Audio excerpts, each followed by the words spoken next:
Olá pessoal, eu sou o Joel Gebara, diretor da Bentec Curitiba, e hoje no podcast do Ponto de Apoio resolvi trazer um tema muito importante que os clientes nos trazem no dia a dia e eu queria compartilhar e transcorrer esse tema com o Felipe Saia, que é o nosso convidado de hoje.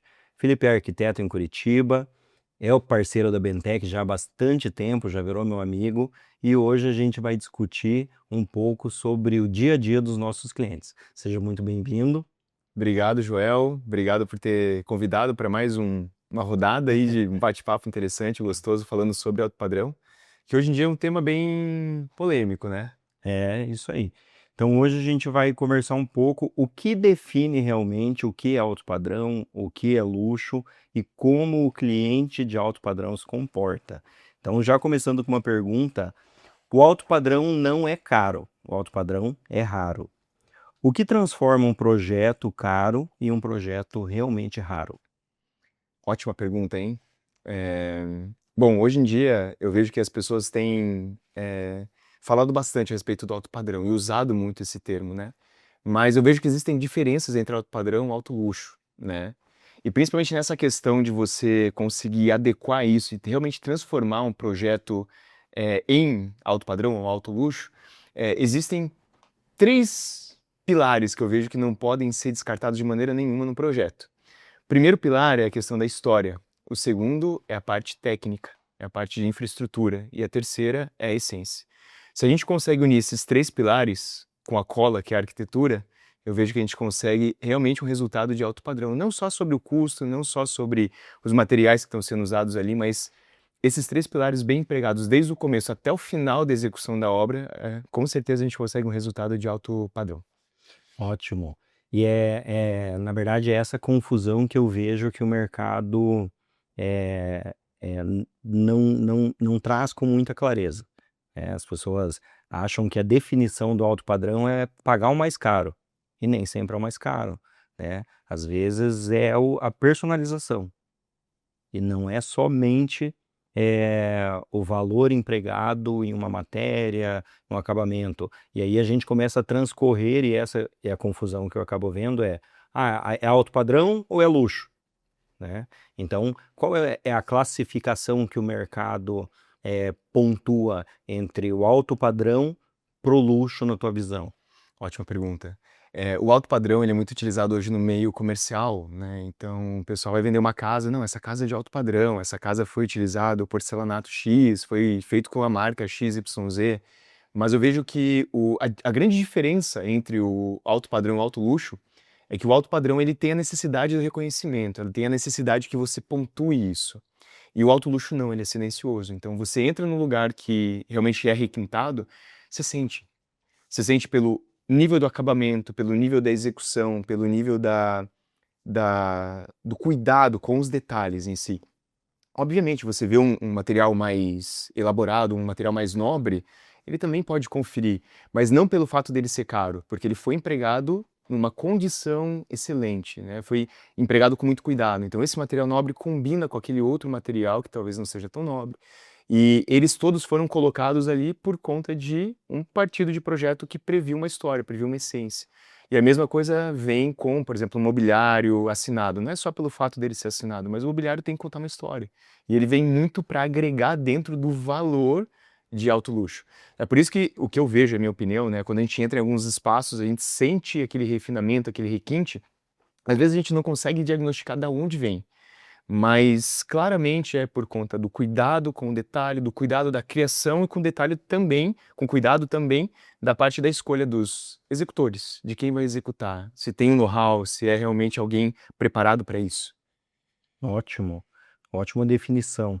Eh, o que que a gente vê é as pessoas fazendo uma escolha muito pelo valor, só que eu vejo que são projetos um pouco datados. Faz o investimento em um material que ele não é atemporal. Hum. Então, trazer o alto luxo e o alto padrão para um projeto tem que ser não momentâneo, em minha visão. Ah, daqui um ano, ok, mas será que daqui 10 anos esse projeto vai estar com essa mesma percepção de valor, visão, alto padrão, luxo?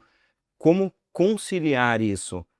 Essa visão atemporal. É um projeto de luxo, não só pelo preço, mas saber investir o dinheiro, investir o valor no imóvel, na casa, no interiores, na ambientação, para ele se tornar atemporal. Como conciliar essas informações? Excelente. A grande questão da arquitetura é a arquitetura que perdura durante muitos anos, né? E não necessariamente você fazer alguma coisa que está na moda, que seja datado.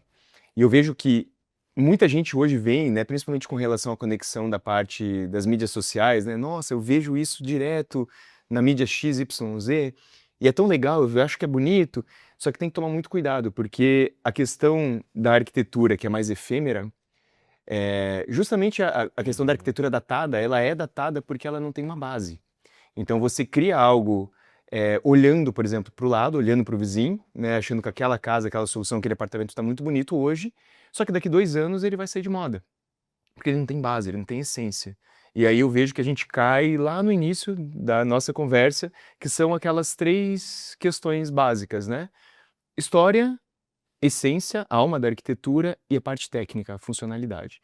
Se tiver essas 3 bases, a gente consegue tornar uma arquitetura contemporânea, porque a arquitetura em si é uma forma de arte, mas ela precisa fazer com que essa arte seja também funcional e que ela seja execuível também. A gente precisa saber como executar isso. Ela está funcionando na parte estrutural?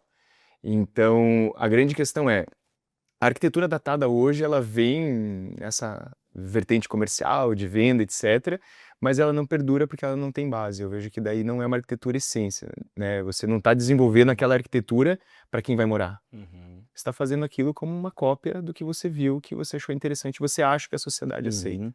E, na verdade, é muito sobre isso, não é sobre o lançamento de Milão desse ano, a Pantone que está em destaque esse ano. É muito sobre conhecimento do lar, da casa, a personalização. E eu concordo com isso. Para mim, o alto padrão luxo vai muito além de matéria, e sim o nível de personalização, entendendo qual é a necessidade real do teu cliente, o que ele precisa para esse momento, qual é o momento de vida dele, o que ele está buscando de fato. Então esse filtro que o profissional tem, que você consegue extrair do teu cliente, que é o que vai dar satisfação por muitos anos para o cliente. Não é, muitas vezes, o que ele pede, e sim o que ele precisa, né? Exato, eu acho que é aí que está o pulo do gato, né?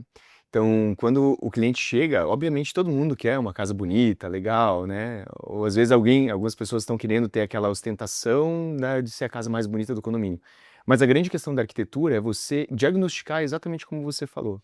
Diagnosticar o que o cliente está falando ali dentro da reunião, da primeira reunião, né? Entender se aquilo que ele está pedindo é simplesmente a casa que ele viu no Instagram, que ele viu lá a casa do amigo dele, ou se ele quer fazer aquilo por algum outro motivo. E eu vejo que essa questão da personalização, ela entra muito dentro do requinte, do alto luxo mesmo. É você conseguir desenvolver alguma coisa que seja muito interessante para aquela pessoa. Aqui eu não falo que é uma casa que não seja comercial depois, né? Mas que tenha alma, que tenha a essência daquela pessoa que está contratando, por exemplo, o nosso escritório para desenvolver. Ó, eu anotei uma pergunta aqui que eu acho bem relevante para o tema que a gente está abordando. Dinheiro bem investido. Ninguém quer perder dinheiro. É lógico. Você quer fazer o investimento e que esse investimento retorne. E às vezes não é retorno financeiro, às vezes é a conciliação num ambiente agradável, bem feito, que te traga satisfação. Quais erros denunciam uma casa cara, mas sem direção? Vamos lá. Erros de uma casa cara. Bom, o cara é muito relativo, né? Então acho que a gente já começa a pergunta certo, porque existem investimentos que você faz que talvez não tragam tanto retorno, e que talvez não sejam tão fundados assim. Talvez o que eu possa fazer é responder a sua pergunta ao contrário, com itens que eu acho que são valorosos na parte da escolha, que eu não abriria mão, digamos, na escolha da construção da minha casa. Primeiro ponto que eu vejo que é imprescindível, essencial, é a estrutura. Não se economiza em estrutura. Não tem como. Quer desenvolver uma casa, pensa nela. Quer fazer um projeto de interiores, uma reforma no seu apartamento, pensa de uma maneira estruturalmente perfeita. Investe pesado nisso, porque não se brinca, né? Segundo ponto que eu vejo, que é muito importante, principalmente em cidades que são extremas com relação à temperatura, clima, etc., é a questão do desempenho termoacústico. Uma boa esquadria, né? Se a gente vive hoje numa uma região muito fria, na verdade, sistemas que aqueçam o ambiente, regiões muito quentes, sistemas que resfriam o ambiente. O outro ponto que eu acho que é imprescindível, aí toca totalmente na sua área, que é a questão da marcenaria. A marcenaria, hoje em dia, atualmente, eu vejo que todos os projetos usam muito, né? E a marcenaria, ela vem com muita tecnologia embutida hoje. Então, a parte dessas soluções orgânicas, essa maneira de você trabalhar madeira e soluções que não são madeira, mas de uma maneira muito versátil, trazem muito impacto dentro do projeto. E eu vejo que aparece muito. Então, o refinamento, aquela sensação de você entrar no lugar e falar, poxa vida, esse daqui é um... Aqui eu tô sentindo que é um ambiente elegante, refinado. A marcenaria vem de encontro a essa proposta, né? Com boas junções, boas soluções técnicas, enfim. E também posso citar a iluminação. Querendo ou não, eu falo bastante que ela vem como 60%, seja iluminação natural ou seja iluminação artificial. Uma iluminação bem planejada dentro do projeto faz toda a diferença. É o que eu falo para os clientes.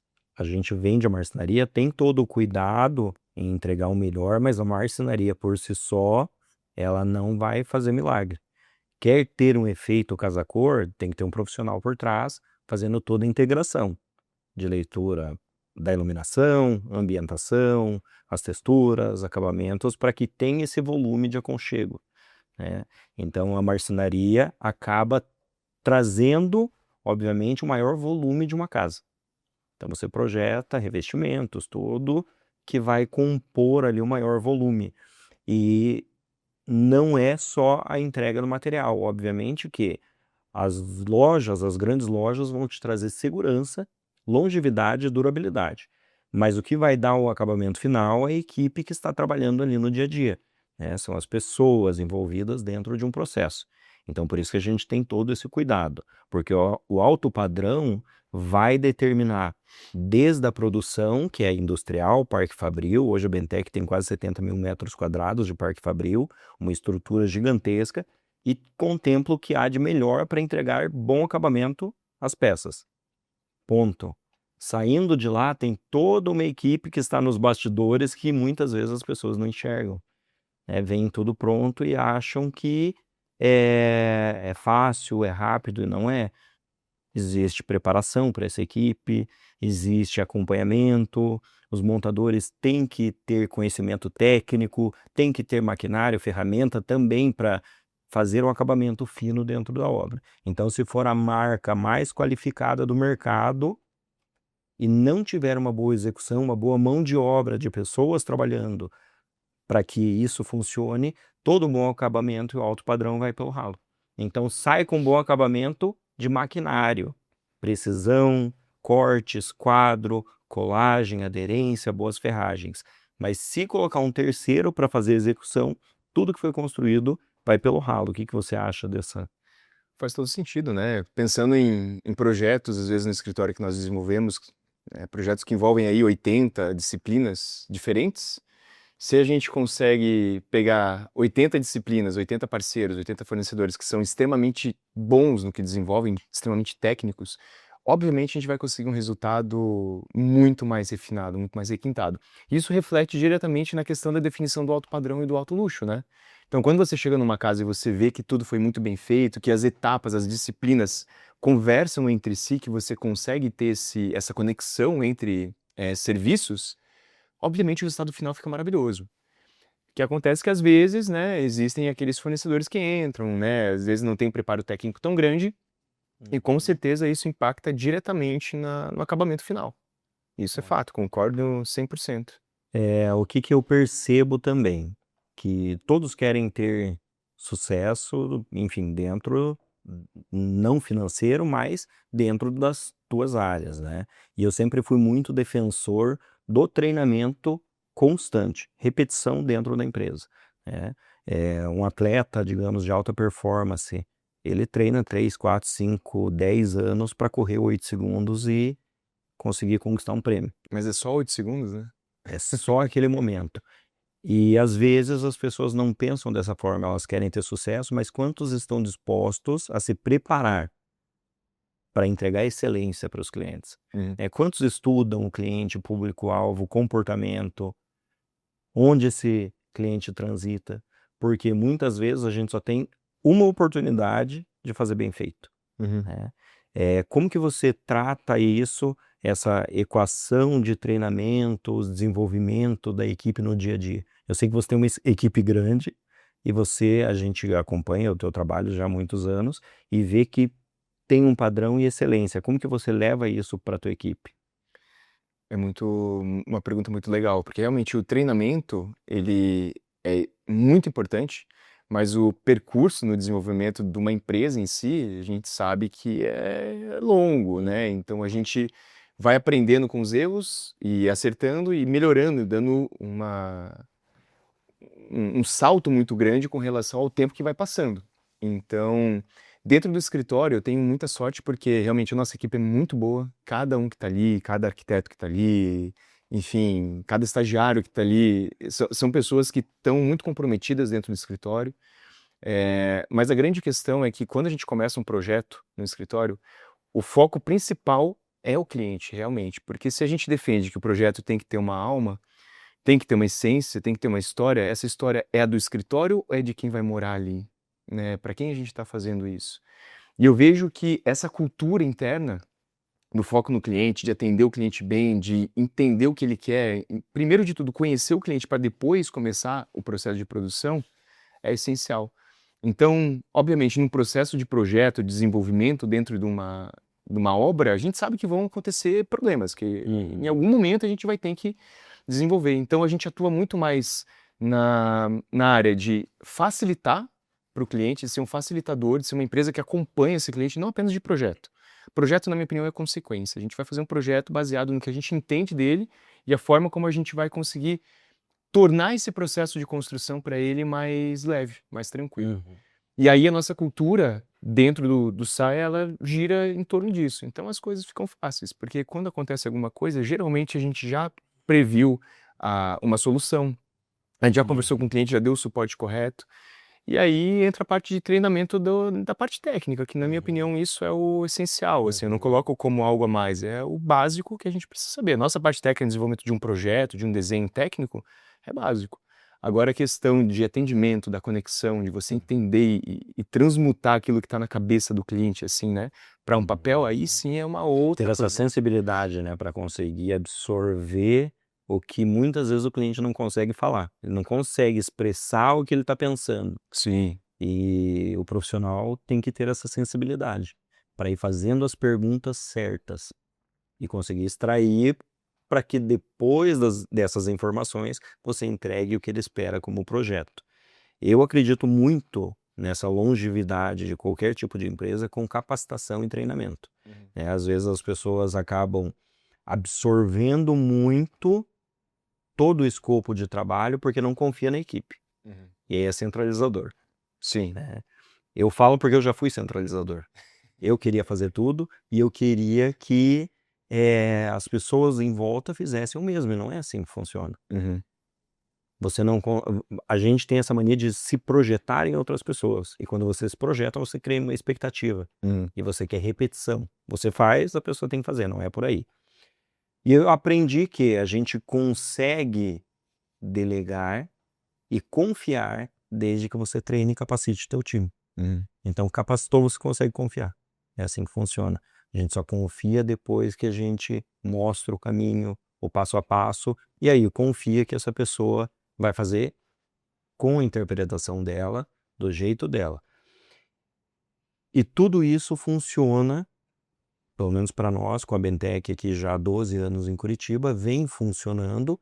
E aí você trouxe um ponto importante. Acontecem uns erros. Sim. E eu falo isso para os clientes. O problema não é ter erro, é como nós tratamos os erros quando eles aparecem. Uhum. Erros são comuns. Já chegou o cliente e falou para mim: Joel, então na Bentec eu não vou ter nenhum tipo de problema. Eu falei: não, é só não fazer a casa. Sim. A pergunta não é essa. É quando acontecer qualquer desafio, quem vai me atender? Existem clientes que não estão preparados ainda para construir. né? Esse é um ponto importante. Eu acho que na hora do início é bom que isso fique muito claro. Eu trato a casa, obviamente, como um artesanato em escala real, né? Uhum. São várias pessoas trabalhando, criando uma casa do zero, construindo literalmente no nada. No caso de uma construção de casa. E uma reforma, a gente tem um ambiente pré-construído e a gente precisa modificar todo ele conforme uma ideia. Uhum. Então, antes de começar, é gostoso sentar e falar: olha, gente, a nossa grande questão aqui, o nosso grande papel é facilitar esse processo. É Uhum. fazer com que a casa, com que seu apartamento, no final, fique maravilhoso, que vocês tenham uma experiência minimamente, como fala, com o mínimo de transtorno possível. Mas alguns Uhum. transtornos vão acontecer, porque a gente trata com pessoas, a gente lida com pessoas, Uhum. né? E eu acho que o papel, tanto, eu vejo que existe uma similaridade tanto do nosso escritório quanto com a empresa de vocês, que tem obviamente, de executar, vocês Uhum. executam, mas a tendência é que vocês consigam minimizar os Uhum. transtornos. E se acontecer algum problema, acontece, Sim. vamos resolver como, né? Sim. Como que eu gosto de tratar isso? Com prevenção versus remediação. O que seria isso na prática? E eu passo isso sempre para o meu time. Por exemplo, eu marquei uma entrega para as 9h30. Às 8h30 eu já sei que não vai dar tempo porque aconteceu algum tipo de imprevisto. O caminhão atrasou, o caminhão quebrou. Eu não espero chegar 9h30 para avisar o cliente. Eu aviso ele às 8h30. Com isso, eu estou prevenindo ele e liberando ele para fazer qualquer outra coisa. Ó, senhor João, eu não consigo chegar às 8h30, às 9h30 que foi o combinado porque aconteceu esse imprevisto. Eu vou conseguir entregar às 2h da tarde. A gente vai resolver, enfim, de alguma forma, mas o senhor está liberado para fazer qualquer outra coisa. Não precisa ficar aguardando porque não vai dar para chegar no horário combinado. Eu avisei antes. Sim. Agora, a remediação. 9h31 eu liguei para ele falando que o caminhão quebrou. Hum. A remediação não passa de desculpa, porque já deu errado. A pessoa já ficou esperando. Aí dá 10, 10h30, 11 horas. Não, é porque quebrou o caminhão, não deu certo. Não interessa, você não avisou antes. Eu acho que dentro do alto padrão mercado de luxo não cabe remediação. Uhum. Cabe profissionalismo. Tudo que é combinado antes, avisado antes, é passível de compreensão. Sim. Tudo que é avisado depois já falhou, deu certo, processo errado. E é legal trazer isso, porque são os Sim, bastidores, os né? bastidores. A tendência é você tentar esconder os bastidores e falar que todo o processo é leve. E não é, não existe Dentro da construção civil a gente vê muitas vantagens. Uhum. Mas realmente é um processo que demanda força de trabalho, demanda paciência, né? Não é qualquer um que consegue executar. Por isso que eu vejo que na hora de executar uma obra, ou, enfim, desde o começo do projeto, você precisa se munir, se cercar de bons profissionais, realmente. Uhum. Porque esses bons profissionais vão fazer exatamente o que você estava falando. Em vez de remediar, eles vão procurar resolver o problema antes, eles vão procurar chegar com a solução, ao invés de deixar Uhum. isso para a obra que pode Isso aí. impactar diretamente dentro do teu cliente, dentro da parte de custo, dentro do tempo de obra, e aí a quantidade de problemas é gigantesca, né? O que é importante a gente trazer sobre bastidores para as pessoas entenderem é que o tema do nosso podcast é o que realmente define um projeto de alto padrão. E o que define um projeto de alto padrão são os bastidores também. Porque você pode vender um produto belíssimo e entregar ele atrasado. A Acabou o experiência encanto. já acabou. Então, o alto padrão começa com experiência. O alto padrão seria um padrão alto em todos os setores da tua empresa, do teu negócio. Então começa com entender para atender. Quando você entende as necessidades, você atende na totalidade e aí você entrega experiência.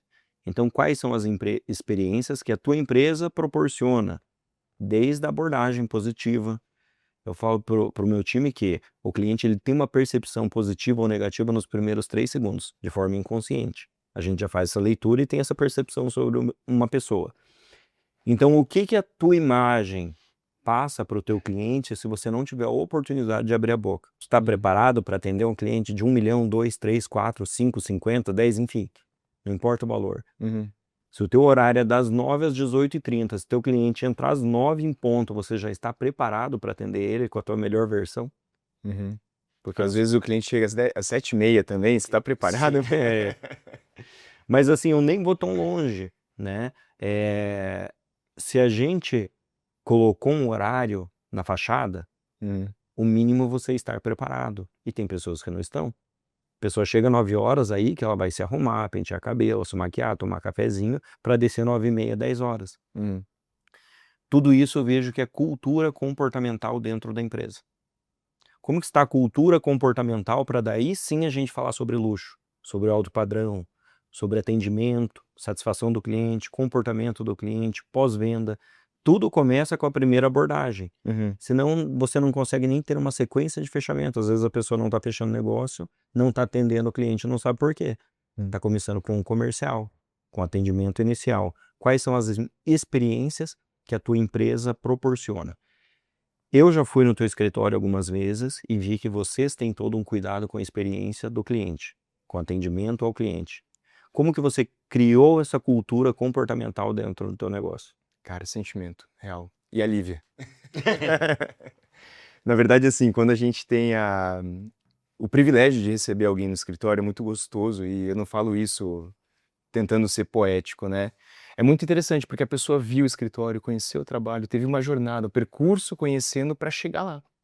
E a partir do momento que chega lá e contrata, é uma confiança muito grande, gigantesca, porque é a responsabilidade da gente pegar um sonho que muitas pessoas ali estão há anos e anos e anos pensando, e agora eles vão executar. E lógico, tem investimento de dinheiro, de tempo, de tudo. Mas o que eu penso? Como que a gente pode tratar essa pessoa ao ponto que ela realmente se sinta impactada, sabe? Que te dê eu não sei, que se você se emociona. A gente já fez a entrega da caixa, eu acho que, eu não sei se eu já falei para você, mas a gente entrega uma caixa no final, e essa caixa eu faço muita questão de eu mesmo executar. Eu monto a caixa, a gente faz a impressão, obviamente, a nossa equipe lá faz a impressão, a gente faz junto todo o processo, mas eu vou montando a caixa e pego as lembranças e escrevo uma carta. Eu gosto de escrever a carta mesmo, para dar um pouquinho do sentimento que eu tenho de gratidão por aquela pessoa ter escolhido o nosso escritório. E não é só na parte do business, é porque envolve muito mais. A possibilidade de conhecer muitos clientes que passaram por ali são meus amigos hoje. E isso para mim é muito gratificante. Então, uma coisa que eu comecei a tentar empreender dentro do escritório é: como que eu posso fazer para que a experiência do cliente seja a melhor experiência que ele possa ter dentro do escritório de arquitetura? Ah, preciso fazer alguma alteração aqui que a gente já passou? Tudo bem, vamos fazer. Ah, preciso fazer, obviamente com ressalvas, né? Mas a gente procura tentar deixar realmente essa jornada do cliente até a construção da casa dele o mais leve possível. Tem muitos detalhes e erros que acontecem ao longo do processo que a gente nem sabe. A gente tá ali, a gente vai lá, Isso. conversa, resolve. E depois já chega com a solução. Então são várias maneiras, cara, basicamente é você Sim. tratar com carinho a pessoa que tá do teu lado e que te contratou, né? Então, trazendo essa questão do artesanal, feito à mão, esse cuidado que você tem, esse capricho que você tem, se preocupar em fazer uma carta para o teu cliente entregar. Isso é alto padrão, né? Já dizia no livro do Ferreirinha, alto padrão, e não precisar perguntar o nome do cliente 3 vezes. E as pessoas acham que alto padrão é comprar uma cesta bonita, colocar um tapete vermelho. Não, muito pelo contrário, é tratar o simples, é o cuidado com o teu cliente, é a preocupação, né? A gente fala muito, o business, o negócio, a venda é o final.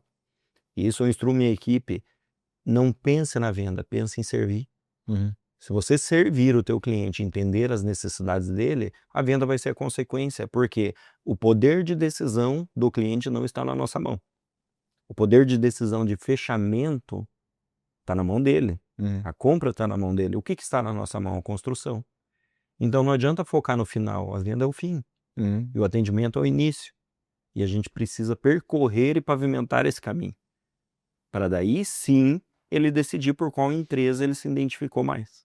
Existe um conceito chamado behaviorismo, que trata exatamente disso. É a forma como o comportamento seu impacta dentro do comportamento da outra pessoa.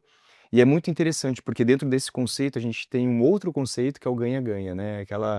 Aquela sensação gostosa de você saber que o outro tá ali, tá feliz, tá ganhando, tá sendo beneficiado com o serviço, e que o escritório, enfim, né, também tá recebendo o benefício do fechamento, obviamente, mas também da satisfação do cliente e também do contentamento, né? Então esses movimentos que a gente faz para causar essa impressão dentro do cliente, para criar um ambiente gostoso ou uma dinâmica gostosa junto, é essencial, né? E começa, como você falou, desde o início, desde o cafezinho que você toma no comecinho, na entrada do escritório, até o selo que você recebe no final, assim. A gente procura tratar tudo com Sim. muito cuidado. Para virar essa chave, você já começou trabalhando com um cliente de alto padrão, ou como que foi essa construção? Como que foi o teu caminho para chegar até o cliente que você atende hoje? Legal. Um caminho eu já posso dizer que já tá extenso. Mas a gente começou, eu no caso comecei na faculdade, resumindo a história, né? Uhum. No terceiro ano eu comecei a trabalhar muito com cenografia. Então, lá no início eu comecei a trabalhar com festas, eventos, casamento, festas eletrônicas, tudo. Tudo. E eu fui indo até a hora que chegou uma oportunidade de desenvolver um projeto muito grande Uhum. de uma empresa de Santa Catarina que queria implantar uma sede administrativa em Curitiba. E eu, na faculdade, ainda falei, vamos tentar. Eu não sei nem se posso falar isso aqui, mas vamos tentar. Falei com alguns amigos meus que já eram formados, me deram um auxílio, um suporte, e eu desenvolvi o projeto, foi muito bom, deu muito certo. Eu me apaixonei na hora. Falei, não, é isso que eu quero. O pé no barro e desenvolver uma coisa do zero. E aí começou todo o processo. Mas à medida que o processo foi andando, foi acontecendo, eu comecei a entender que a grande questão do alto padrão é mais a forma como você Uhum. também evolui, né? Então eu posso colocar que à medida que eu fui evoluindo e dando passos maiores, os clientes começaram também. Eu comecei a atrair clientes que realmente estavam na frequência que eu estava vivendo ali. Boa. Então, eu vejo que a gente transmite muito, né? O que a gente está fazendo, a forma como nós nos portamos, conversamos e até o padrão do trabalho que a gente entrega acaba Uhum. atraindo um nicho e não foi direcionado. Não foi, beleza, hoje eu vou começar a atender esse cliente. Não, foi simplesmente acontecendo, graças a Deus, né? É que é para as pessoas entenderem também que tudo tem um início. Para alcançar o extraordinário, Uhum. muitas vezes a gente tem que passar pelo ridículo. Sim. Coisas que a gente não entende. Uhum. Para fazer o primeiro vídeo, eu precisei passar por um ridículo. Eu fiz um vídeo ruim, para depois fazer um vídeo bom e ir aprimorando. Uhum. Para fazer um bom atendimento para um cliente de alto padrão, eu precisei iniciar atendimento com um público de baixo padrão, para ir fazendo uma construção, para entender como que eram os erros, para daí sim ir me moldando, criando uma cultura comportamental, uma cultura da equipe, da empresa, treinamentos, até chegar no cenário ideal. Uhum. Porque as pessoas veem como que funciona hoje a empresa e acham que a gente já começou no topo. Eu falo porque eu gosto de passar os bastidores de um início de carreira para as pessoas, Uhum. que tudo é difícil, né? As pessoas veem hoje já as coisas caminhando e a gente entregando, fazendo a entrega em grandes empresas, mas a gente passou por dor no estômago, por crescimento, amadurecimento, para ter toda essa entrega e as pessoas hoje, de fato, se espelharem no nosso trabalho, no projeto, no teu projeto. Eu hoje como referência dentro de mobiliário planejados, sob medida, alto padrão, a nível hoje Brasil. Bentec hoje tem 50 lojas espalhadas pelo Brasil e algumas fora do Brasil, Miami, Orlando, enfim. E vários lojistas me pedem conselho, como que eu faço, como que eu desenvolvi esse processo. Uhum. E é legal fazer esse compartilhamento para que as pessoas também transitem na mesma frequência, né? Vai entrar algum lojista novo na Bentec, eles mandam aqui conhecer a nossa loja, a nossa cultura, comportamento, como que é desenvolvido, como que a gente faz a tratativa com o cliente, venda após venda, até a finalização, indicação.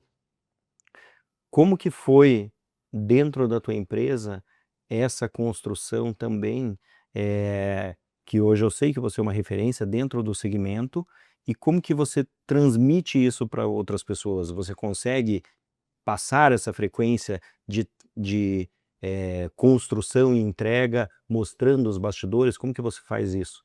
Ótima pergunta. Para a gente conseguir passar o processo todo é muito complexo, né? Porque Uhum.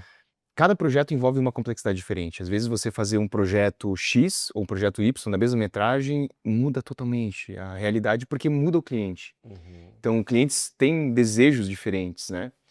Então, no início, eu tenho, na verdade, acho que muita sorte, porque na hora que a gente senta e conversa com os clientes, a grande questão para mim é a conexão.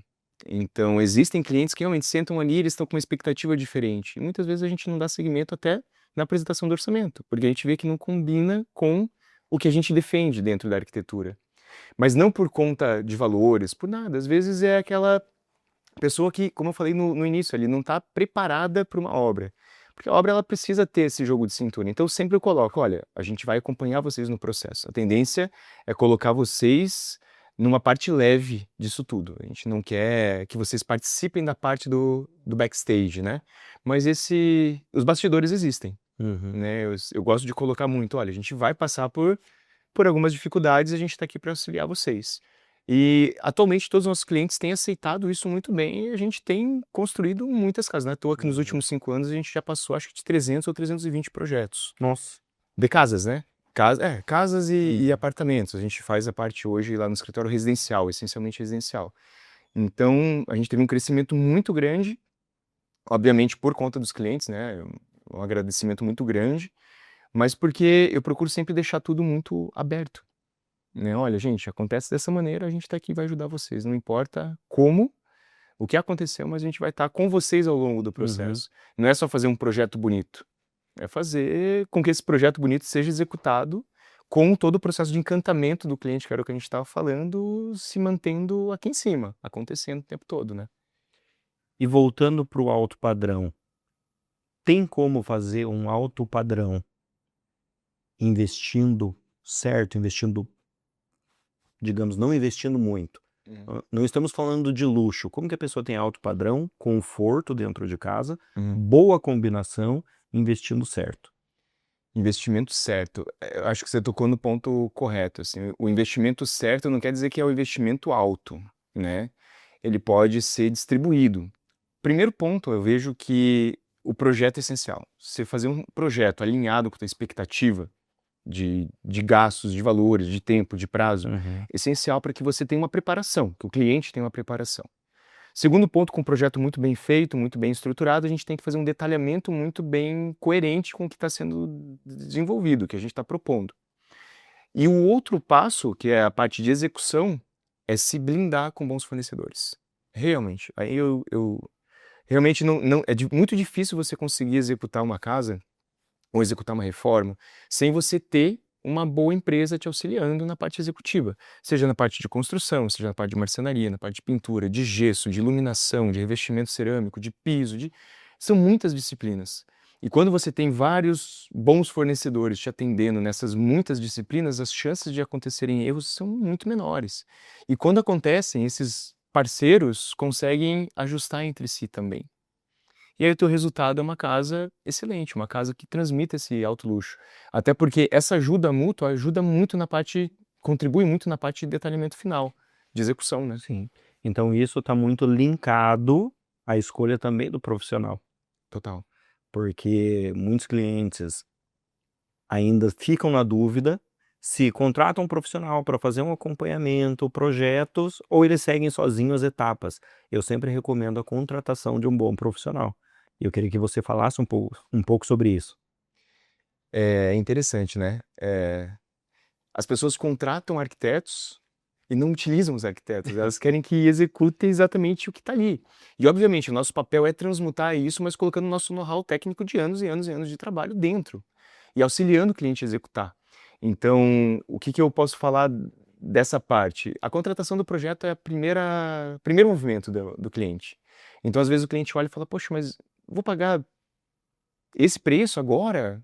Só que, às vezes, a casa, né, o projeto ali vai variar em 3%, 7% do valor total da casa, é muito pouco pelo volume de trabalho. E é o que vai delimitar o início de tudo, é o planejamento da tua casa, o planejamento do teu apartamento. Como é que vai ser executado? O que a gente vai executar aqui dentro? Né? E logo depois, o papel do arquiteto também é mostrar como fazer isso. Quem que faz? Quem que é o mais indicado para fazer isso daqui? É o serviço mais caro? Nem sempre. Às vezes, vamos dar um exemplo de um pintor. Às vezes o pintor que é o mais caro talvez não seja o melhor pintor para aquela solução. Tem outro pintor que é mais barato que vai conseguir dar uma solução muito melhor do que... Especialidade. Exato, é especialista.